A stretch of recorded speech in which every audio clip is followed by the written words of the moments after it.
The Oklahoma City Thunder get their road trip started with a big win over the Sacramento Kings, a rare win in Sacramento. SGA, J-Dub, and Hartenstein were special. What went right for Oklahoma City?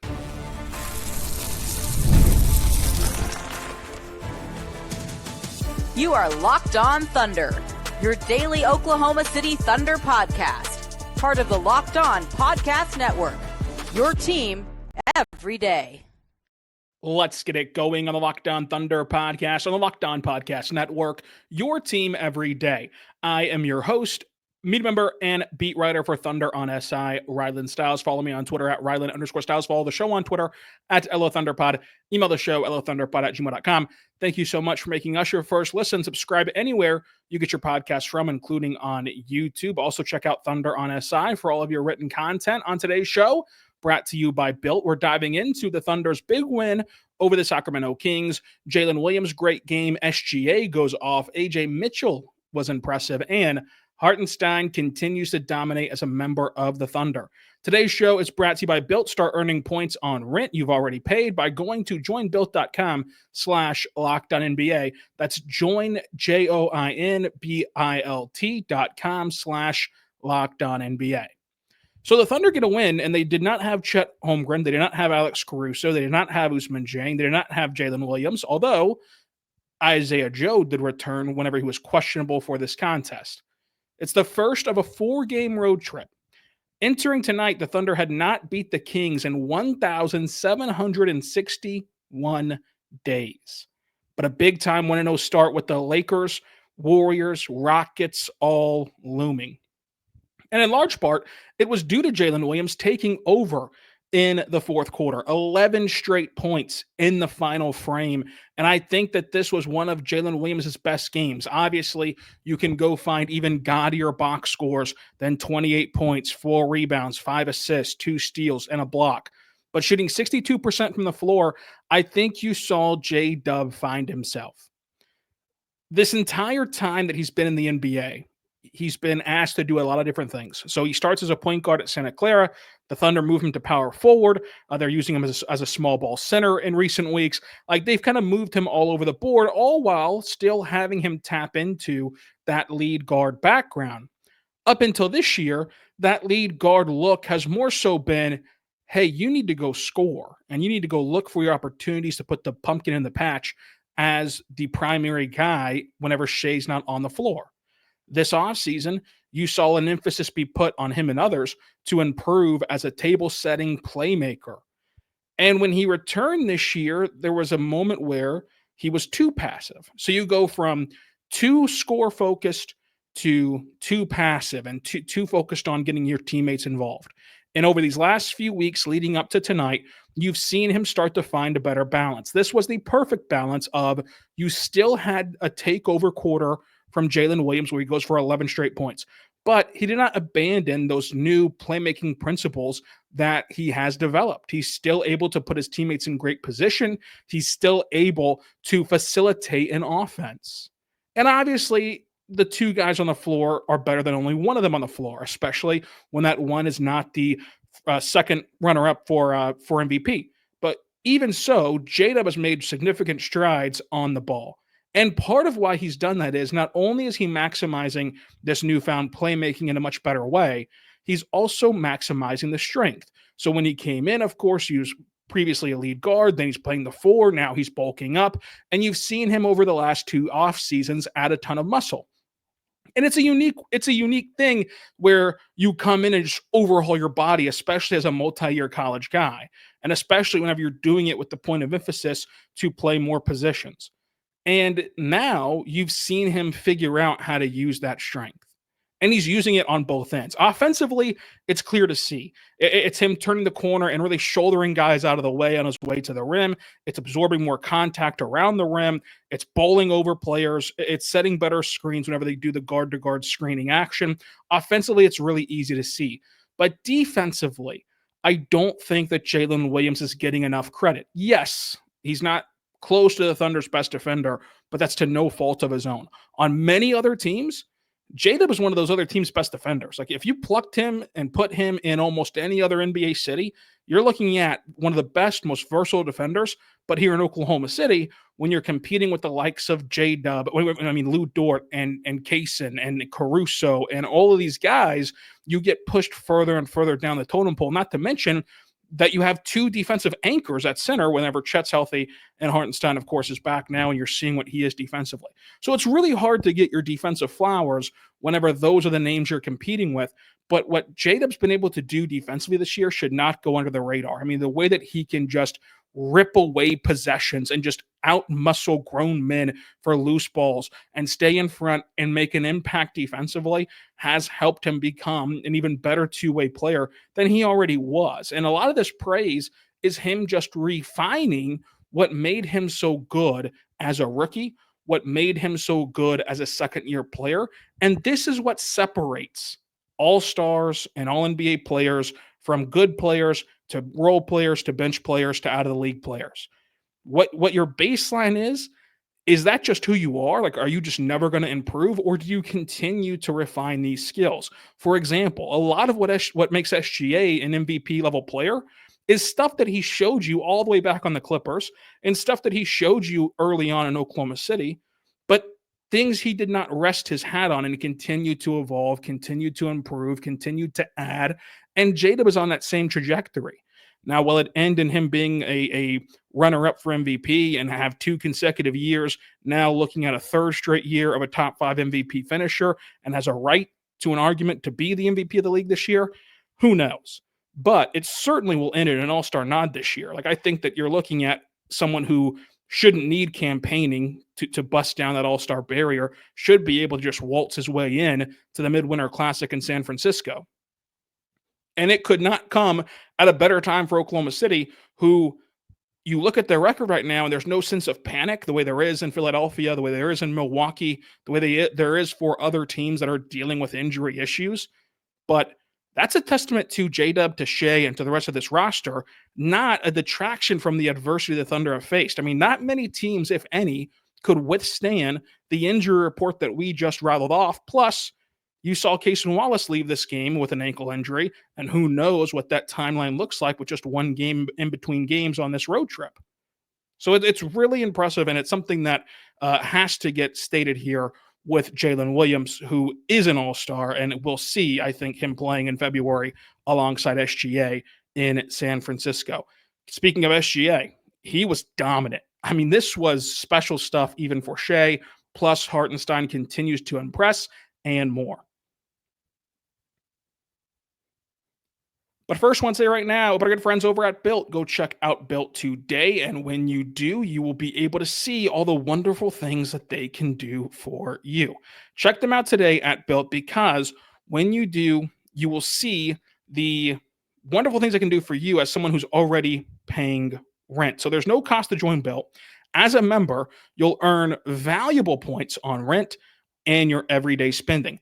Built points can transfer to your favorite hotels and airlines and the things you haven't even thought of or heard of. For example, there are over 500 airlines and 700,000 hotels and properties around the world that you can redeem your Built points toward. Points can be redeemed toward the future rent payments and also unique experiences that only Built members can access. So go there right now. If you're not earning points on your rent, my question is, why not?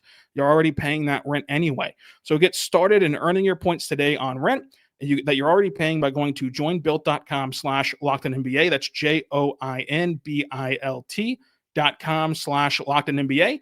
Make sure you use our URL so they know we sent you at joinbuilt.com/LockedOnNBA to get started earning points on your rent payments today. Go check them out today at joinbuilt.com/LockedOnNBA. Also want to say right now about our good friends over at Robinhood. You might have heard of Robinhood before, but let me tell you in depth about how great Robinhood is. With Robinhood Gold, you do not need a silver spoon to eat up the financial favors of the 1%.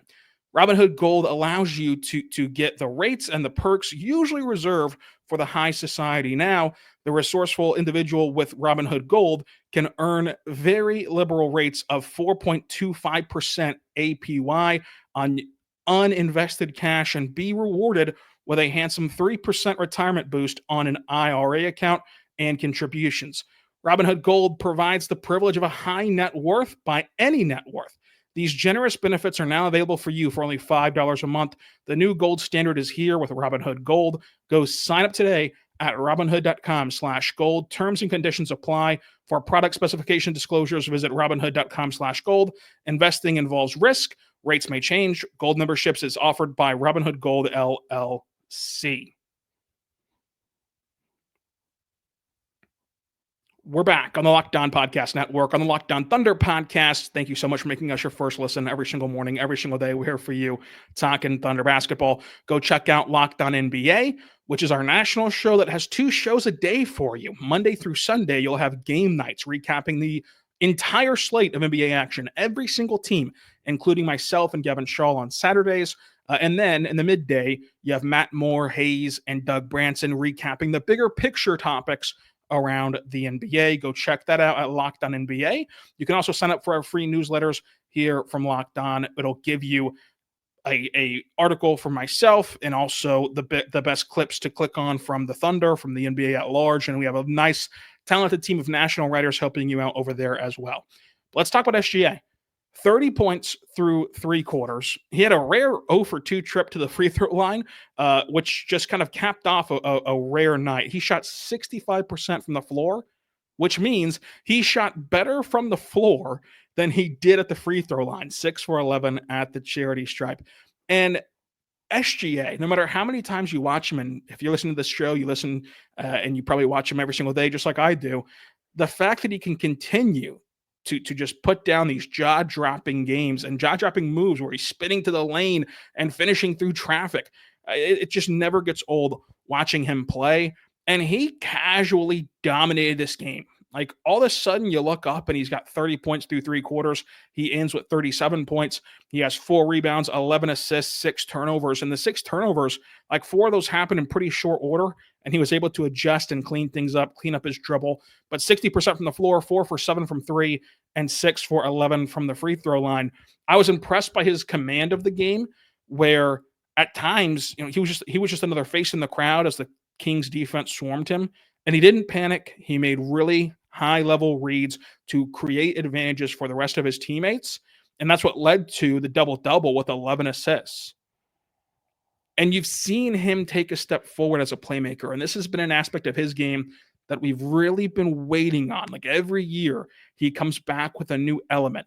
And you saw it at FIBA, where he was a better passer. And now you're seeing it in the NBA, where he is looking the best he's looked as a true point guard, as a true passer, both getting assists, but also understanding how to read the floor better of, okay, this pass might not lead to an assist, but if I make this pass, the defense will react this way. We'll have this guy cutting backside, and it'll create points in the long run for Oklahoma City. So the hockey assists, the traditional assists, it's all racking up for SGA. And this is a team in which, much like the Lakers on Friday, we'll see how they react to that. This is a team in which that the Kings usually are able to bottle up SGA fairly good. I mean, you look at the Kings, the Lakers, the Pelicans when they're healthy. Those are teams that really thrive against SGA as much as you can for playing a superstar who, as we mentioned, is a top 5 finisher and MVP 2 years running. They do the best job. Keon Ellis did not perform well, and part of that is Isaiah Hartenstein, who we're going to get to, and we're going to praise him for that coming up. But you've seen the element of the 3-point shooting be added. You've seen the playmaking be added for SGA, and he has just taken another step, which few thought were possible whenever you consider what his steps have been to this point. I want to talk about AJ Mitchell as well. AJ Mitchell was stellar, and what's been so interesting to watch about Mitchell is not only has the game not looked too fast for him, but he's looked in control of the game. The sky is the limit for what AJ Mitchell can become, because one, you're seeing him navigate the floor on the ball extremely well and read the floor extremely well. I wrote an exclusive with him, talking to his college coach about how he's been the rare rookie to make an instant impact. And when you look at the NBA historically, it's been lead guards and bigs who typically take the longest time to come around to the NBA game. And he's picked it up in the drop of a hat. And that's really because of the work he's put in the film room and because of the work he's put in college, which you can go read that over on Thunder on SI. But with AJ Mitchell, what I think will be the thing to focus on the rest of the way is that rim finishing. He was excellent at the rim in college. He's looked more comfortable with each passing game, getting downhill and getting to the rim. If you see him put it all together as a driver and the floor opens up even more for him, then you could look back in March and you could look back in April and you could say to yourself, well, this is the guy they've always needed. Because dating back to last season and dating back to this summer, for as much credit as you can give Sam Presti for the perfect offseason of going out and getting the perfect fit in Caruso, going out and getting Isaiah Hartenstein, the best big man available for your biggest weakness, the one thing left unchecked was that extra table setter. And even this season, you've seen cries to go trade for Dennis Schroeder and go add somebody. It could be in-house. Now, what we said this summer whenever we were talking about this topic, while I didn't think the box was checked, I thought the Thunder gave themselves a lot of darts at the dartboard that could or could not hit. And they still, to this day, could or could not hit. For all we know, AJ Mitchell, like, this is the best he can do his rookie year, which is still fantastic. But if he can continue to improve game by game and week by week, especially finishing and converting as a scorer at the rim, this could be the long lost piece as a true point guard. Like, you need a bench point guard, and he was brilliant running the floor tonight for OKC. 6 for 8 shooting, 1 for 1 from 3. That third quarter buzzer beater was something else. 2 for 2 from the free throw line. He should have had an additional 2 free throws, which would have upped his 15 points. Plus, he had an assist in this game. AJ Mitchell, really, really good. Isaiah Hartenstein, though, once again stole headlines in his second game as a member of the Thunder, first start for the Thunder. This is why you go sign Hartenstein. It's for matchups like Sabonis. Not only was he good individually on Sabonis, but he was good at dictating which side Sabonis in the post would roll off to, which shoulder would he come off of. And Hartenstein often made Sabonis go to the shoulder he's least comfortable with, and often made Sabonis turn to the shoulder in which Hartenstein had a crashing defender. And it was frustrating for Sabonis. A career high in free throw attempts in this game, second straight double-double, yet an unreal behind-the-back pass to Jalen Williams, and his screening has helped out everybody, including Shai. He had a DHO with Shai to keep Ellis off of Shai, where Shai got one of those 4 threes, and keeping Ellis at bay in this game was critical for the Thunder in both directions, offensively and defensively, because Keon Ellis has had his best performances against Oklahoma City. He had that just extreme offensive night in Oklahoma City last year, and he's been one of the better defenders at defending Shai. Hartenstein, along with just Shai being awesome, but Hartenstein deserves some credit too at keeping Ellis away from SGA. And what Hartenstein adds to this Thunder team are all things you need. He's a fantastic outlet passer, like a true guy who can allow you to get out on a break. I mean, that rebound and throw ahead to Isaiah Joe for the transition 3, that kind of stuff, for as good as the Thunder are in transition, having just this rebounder that can throw at the length of the floor allows you to thrive even more as a transition offensive team. So a great outlet passer, great rebounder, great screen setter, dominates the paint as a safety valve, where you saw Shai get triple teamed on the low block and pitch it over to Hartenstein to end the possession, and just as a normal pick and roll option in the dunker spot, all these different areas where he can help highlight what the Thunder already do good, which is get the foot in the paint and drive and kick. Now you're not only driving and kicking, you're driving and dumping off to Hartenstein on the roll or in the dunker spot or wherever he's going to be, even if the nail is a little push shot that he does. He had one right-handed push shot in this game even. 17 points, 10 rebounds, 4 assists, including 3 early on, 31 minutes after a 28-minute debut. He should start the rest of the way until Chet Holmgren's healthy, and I think that it does, with the way he's playing, create an interesting dynamic once Chet does return that we've long talked about of who's going to start whenever they're both healthy.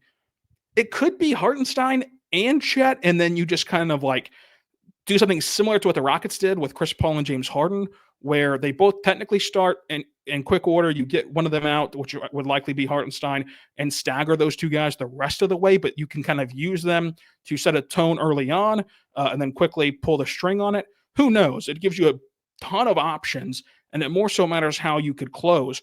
But it seems without question that Hartenstein is one of your best 5-6 guys, and you want him on the floor as much as possible, and especially when I'm on the floor as much as possible in games like this. Whenever you have Sabonis and whenever you have Anthony Davis to book in the week, and so much more. So coming up, let's talk Lu Dort and let's talk the rest of this game. But first, I want to say right now, our good friends over at Skims, go check out Skims today. Skims is the very, very, very best underwear I've ever worn. And they have everything that you can want. Whether you're a boxer guy or a boxer brief guy, whatever you want, they have it for you. From cotton to the stretchable fabric. I personally love the boxer briefs that stretch, the 5-inch seam boxer briefs. That they're breathable, they're stretchable, flexible. They're great for you, and they feel as soft as ever.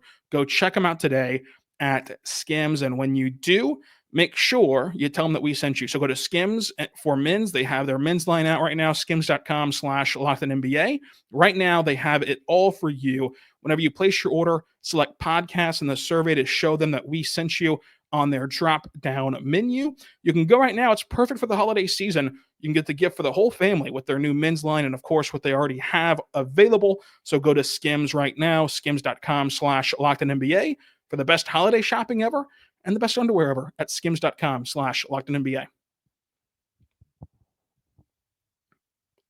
We're back on the Locked On Thunder podcast, on the Locked On Podcast Network, your teams every day. Thank you so much for making us your first listen every single morning, every single day. We're here for you talking Thunder basketball. Isaiah Joe returns in a big way, 3 for 8 from 3, a transition 3 off of that outlet pass by Hartenstein, a rebound and assist. He was attached to his guy defensively and really made strides offensively for this team, with his gravity and helping this team take control of the game in the third quarter. And he continues to be a much better player off the bench than he is as a starter in terms of shooting. So far, not including this game, he had 7 starts, 7 bench opportunities. He shot 27% as a starter and 41% from 3 as a bench player. Some guys are just this way. They're more comfortable off the bench. I think that's the case for Isaiah Joe. We'll see what Mark wants to do now. He did start Wiggins in this one next to Dort, J-Dub, Hartenstein, and Shai. I think that's your immediate 4 until Chet returns. And now it's back to what you did before Chet of you cycle through Wiggins, Joe, and Wallace. Me personally, I would just start Wallace the rest of the way with this group. As long as he's healthy, we'll talk about him coming up. But Wallace sets the tone defensively. He can give you some of that three-point shooting typically, although he's not shooting the ball well this season. But the tone setting defensively with the surrounding nature of what J-Dub and Shai and Hartenstein can do offensively, I think that is your best bet because Joe looks way more comfortable off the bench. And I think Wiggins is way better off the bench. I know everybody wants to start. I'm not trying to demote Wiggins and Joe, but you just can't replicate the spacing Isaiah Joe provides, and to have that in your back pocket is huge. And few on the bench can replicate Wiggins' ability to get to his spots and to really create his own offense. And so him being on the bench is another punch that you don't really need in the starting 5 because you have so many guys who can create their own shot with that first 5, which is why I think he looks better offensively from the bench versus playing off these other guys. We'll see. I would put money on Mark continuing to go through all 3 of them, but if it was me, I would start Cason Wallace. Kenrich Williams should put an end to the Dillon Jones first quarter minutes. And I know that you want to stress test guys. I know you want to play your rookies. And I know that Mark is not going to change this aspect. This will be the old man yelling at clouds here. But to me, he's at a completely different level as a small ball 5 than Jones is, a completely different level in every facet than Dillon Jones.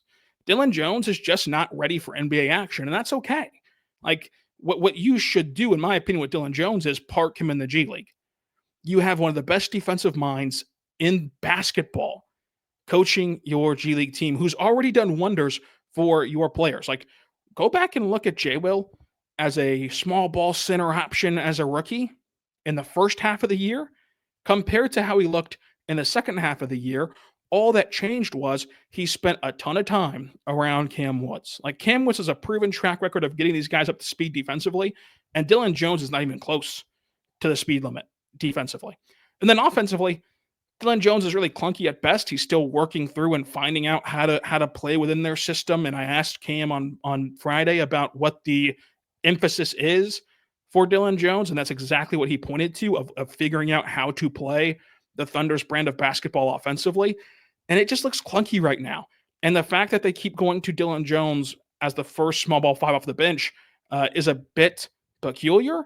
Now, are you going to get sunk in a game theoretically over 6 minutes where Jones was a -1? No, right? Like, no, it's 6 minutes. I get that. But those 6 minutes can come at a wrong time where if you put them in and all of a sudden you just get blitzed in those 6 minutes, then you're digging yourself out of a hole. And then if your guys who you're using of like Shai and J-Dub to bail you out, if they labor at all in those couple of minutes right out of the gate after being blitzed for the Dillon Jones 6 minutes, then you've dug yourself in a pretty steep hole. And it's not really beneficial for anyone. Like, I don't think that these 6 minutes were overly beneficial for Dillon Jones. They were not beneficial at all for the Thunder. And you have the tailor-made perfect option to play small ball five. Kenrich Williams draws a charge. He was really good defensively. And then offensively, what didn't he do? He scored 10 points as an option, getting to the line 4 times, going 2 for 2 from the floor, 2 for 2 from 3, on both those attempts. And the shots he took inside the arc, he got to the free throw line. And then you saw him get 5 rebounds and 4 assists to read the floor and keep the ball moving, stuff that Dillon Jones just can't do right now. And not to say that Dillon Jones will never be able to do it. I think that Dillon Jones eventually will get up to NBA speed, but it's not right now. And you have the very best option you could have in Kenrich Williams, even with all of these injuries, even with all this adversity and being short on bodies. I just think that it's a pretty clear and cut fit. Now, I've been wrong before, could be wrong again. I mean, I'm not the head coach of the Thunder, so it doesn't really matter, but that's kind of where I would go is with Kenrich Williams over Dillon Jones. Lu Dort, despite his box score, like you would never think that this was going to come out of my mouth after an over 2 night. He was elite tonight. And he was elite because he held De'Aaron Fox to 14 points. This is the same De'Aaron Fox who scored over 100 points in 2 games last weekend. And now he had 14 points. That was all a credit to Lu Dort. Now, there's no secret that you want him shooting the ball more. You want him shooting the ball better than he has since that Dallas game. But that offense is in a kind of mini cold spell for him. And we've seen now over the last 2 years a much larger sample size of Dort being a positive contributor offensively than a negative one. And in this game, he was extremely positive defensively. He went 0 for 2 offensively, kind of a ho-hum night offensively for him. But once that 3 ball comes back around and you get this defensive matchup from him and this production from him, you again will see the Thunder start to roll a bit. Cason Wallace left this game with an ankle sprain after 4 points, a block, an assist, a steal, and a block. Who knows? We don't really know anything until we check the portal tomorrow and see what his designation is for Wednesday. If he's out for any significant time, it's really tough, of course. There's only 1 game off in between games. We'll kind of see where Cason Wallace falls. But overall, this was a big win for the Thunder because you really couldn't afford to lose it. I know that that's a lot of pressure to put on a team in an individual night. But when you have the Warriors and the Lakers and the Rockets looming, this was your most gettable game, and you got it. And I thought that the resolve from this Thunder team of a back-and-forth first quarter, a back-and-forth really first half in general, you get punched in the mouth a little bit to start the third quarter, and about midway through the third, they wrestled away the lead, they swelled the lead to 21 points, and they never looked back. After 17 lead changes and 17 ties, this Thunder team controlled the game. And they controlled the game in a bit of a different way. It was 51 rebounds for OKC to the Kings 43. They won the rebounding battle. They lost the turnover battle by 3 turnovers. And the Thunder shot 55% from the floor, 45% from 3, and 80% at the line, out-dueling the Kings, who shot 48% from the floor and only 25% from 3, with 73% from the free throw line. The Thunder dominate paint points, and despite having more turnovers than Sacramento, they still won fast break points. The Thunder also won second chance points thanks to winning that rebounding battle. So this was a game in which the Kings have typically this season been buried early in games and had to claw their way back from holes. When they hung around and you weren't forcing all these gaudy turnover numbers, it kind of felt like, oh no, this is going to be 1,000 more days before you win in Sacramento. But no, the Thunder were able to get back and regroup after halftime. They had a 1-point lead at intermission, and then they blew this game out and really dominate that second half, which they really needed to do. We'll talk tomorrow about how the Thunder should handle the rest of this West Coast trip with Michael Martin. We'll recap the Warriors game on Turkey Day, and we'll have you set for the Lakers game on Friday. Drop below your mailbag questions for Friday, and we'll get that out there for you to enjoy heading into that game. And of course, we're back after that Lakers game to recap that one as well. Until next time, be good and be good to one another.